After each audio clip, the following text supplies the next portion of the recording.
Good morning, students. I am Ma'am Violet Bailey, and today in science we will be starting the new chapter, and the name of the chapter is the respiratory system.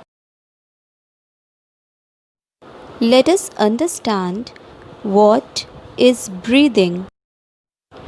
The process during which air rich in oxygen is taken in and air rich in water vapors and carbon dioxide is given out is known as breathing.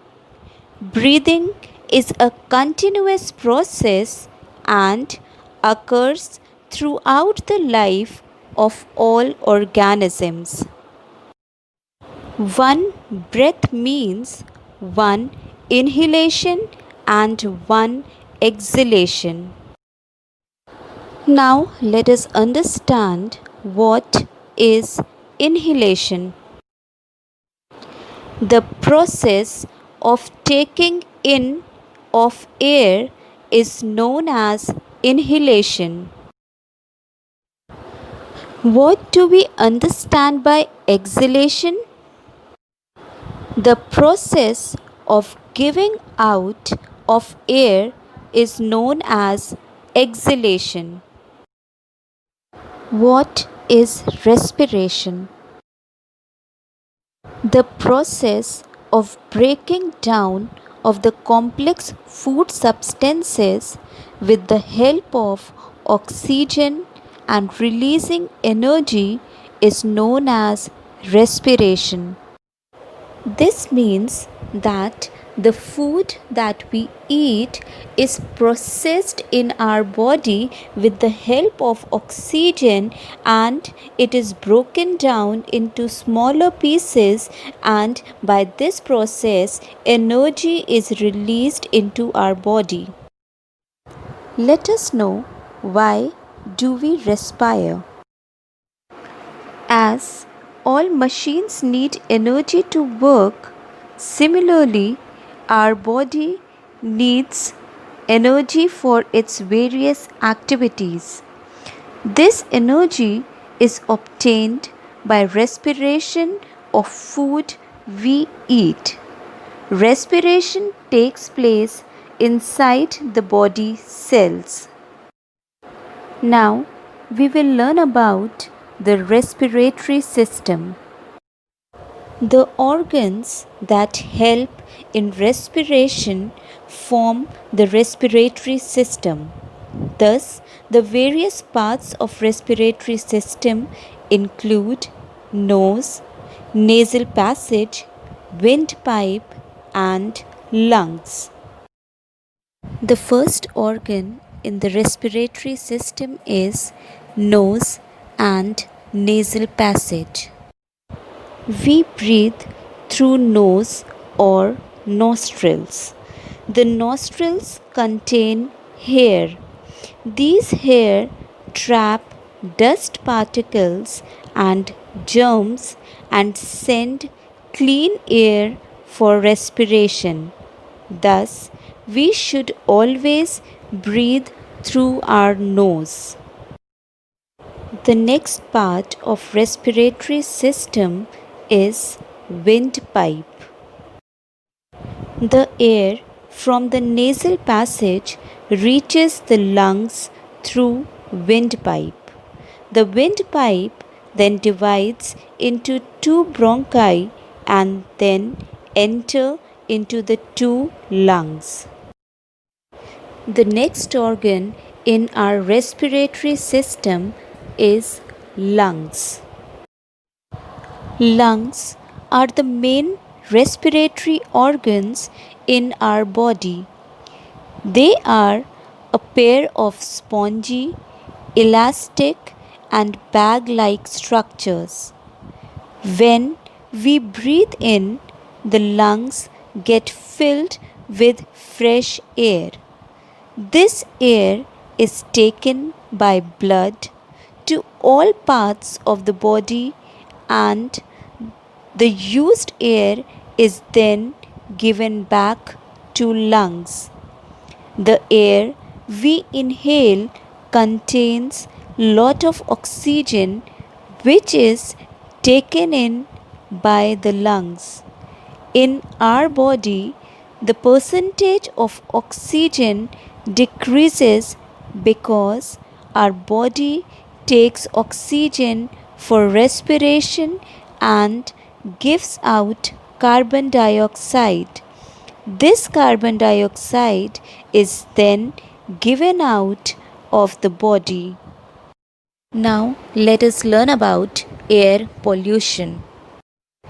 The mixing of harmful components in air is known as air pollution. Air pollution affects our respiratory system and causes a number of diseases. The germs present in air enter into the respiratory tract and multiply, causing various allergic diseases. Let us look at some of the allergic diseases that are caused by air pollution. The first disease that is caused by air pollution is sneezing. When we inhale, the germs are trapped by the hair present inside the nose. Sometimes these particles are not trapped and cause irritation. Thus, sneezing occurs to throw these particles out. The next allergic disease is coughing. If unwanted particles enter the respiratory tract, then coughing occurs to throw these particles out. Next allergic disease is asthma. The breathing difficulty that occurs due to an allergic disorder is known as asthma. Some of the other allergic diseases are, other than these, polluted air cause common cold, headache, dizziness, inflammation of lungs, and bronchitis.